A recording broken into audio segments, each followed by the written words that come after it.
Hello guys, welcome to another Enlisted video. Today we're going to be talking about the strengths and weaknesses of Germany. Their tier 2 is very powerful.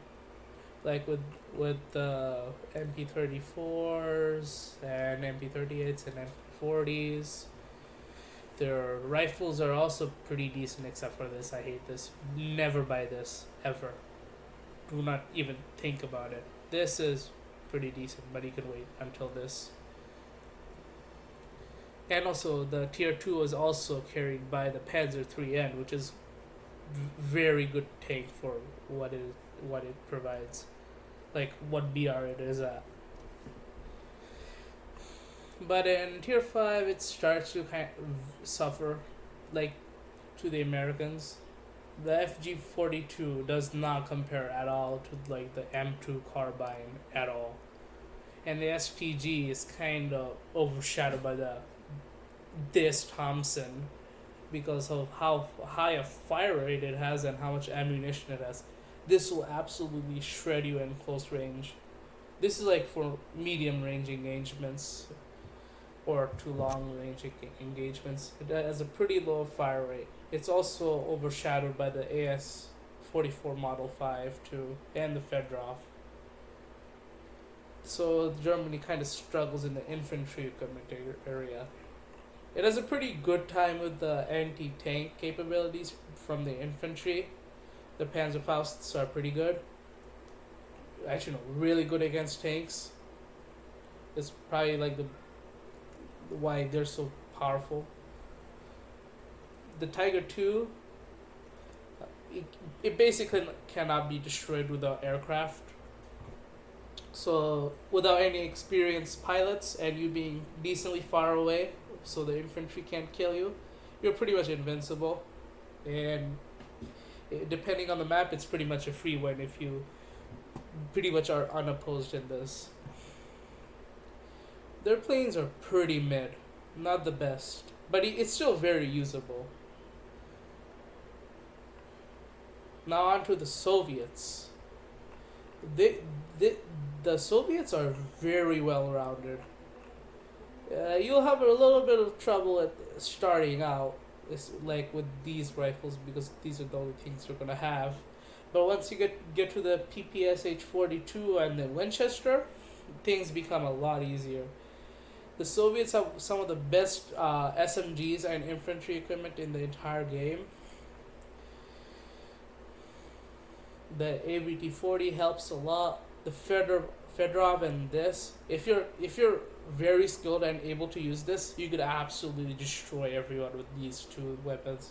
You don't even need this. You probably can destroy with people with this if you're skilled enough.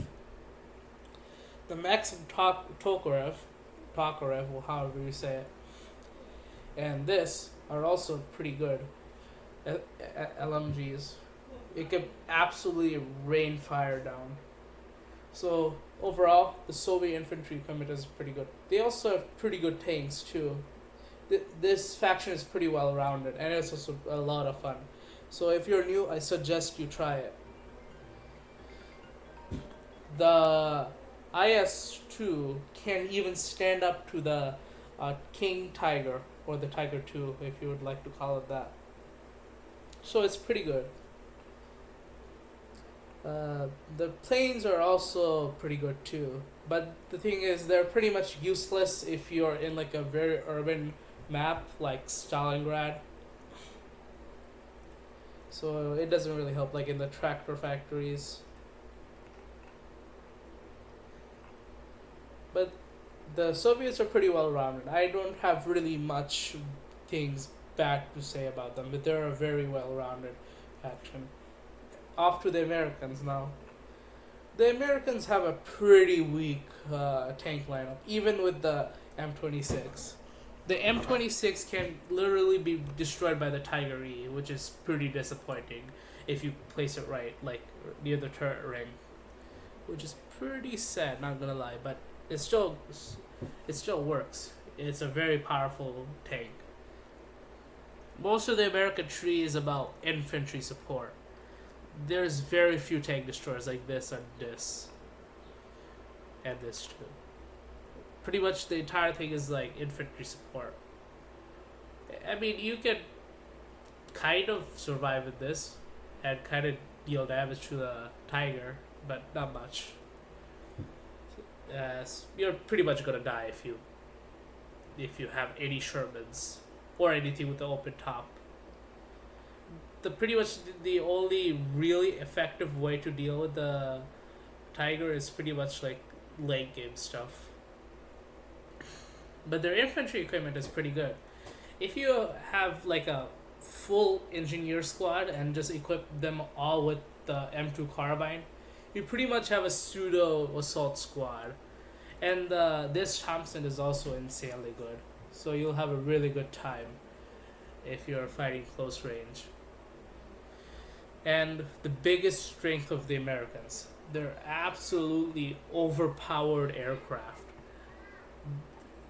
This has how many HVARs? 8 HVAR rockets.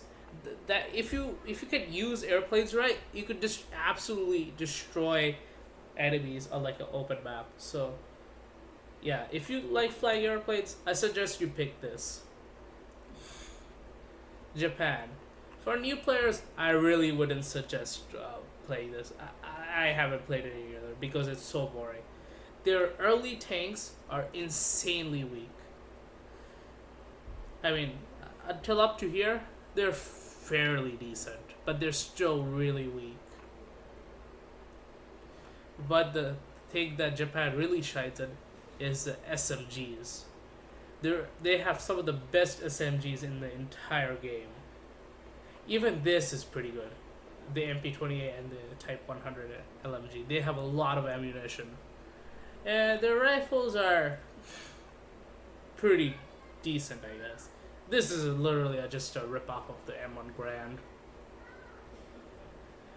Their planes are also decent. Can't really complain about them, but they do not compare to the American ones. And the last thing about the Americans, their M1 Grand Ping. It's always gonna be the Ping. I don't know if the Japanese one does that though. So this will be the video of the strengths and weaknesses of factions. Bye guys.